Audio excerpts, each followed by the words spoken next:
অসমৰ মাননীয় মুখ্যমন্ত্ৰী মহোদয়লৈ মোৰ এটা বিশেষ অনুৰোধ, সামাজিক শৈল্পিক দায়বদ্ধতাৰ বাবে সমাজৰ বিভিন্ন ফালৰ পৰা, বিভিন্ন অনুষ্ঠানৰ পৰা, বিভিন্ন প্ৰতিষ্ঠানৰ পৰা বিভিন্ন সময় সমস্যাৰ আপোনাৰ দিনৰে 108ত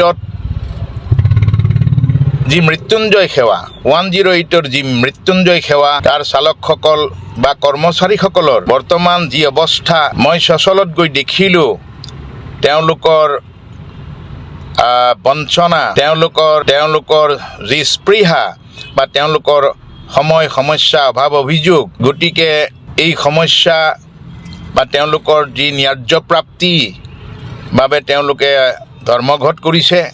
গতিকে এই সময়ত আপোনাৰ কৰুণা কুশলতা ইয়াৰেহে তেওঁলোকৰ কল্যাণ সাধন হ'ব।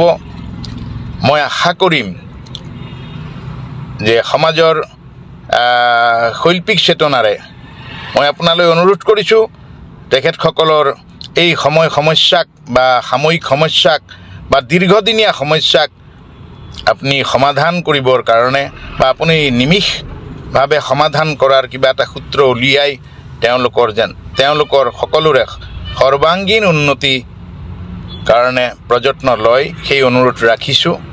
মোৰ বিশ্বাস আছে, মই নিশ্চিত যে আপুনি আপোনাৰ দয়াশীল চিন্তা চেতনাৰে তেখেতসকলৰ এই কাৰ্যক কুশলতা সানিব। ধন্যবাদ।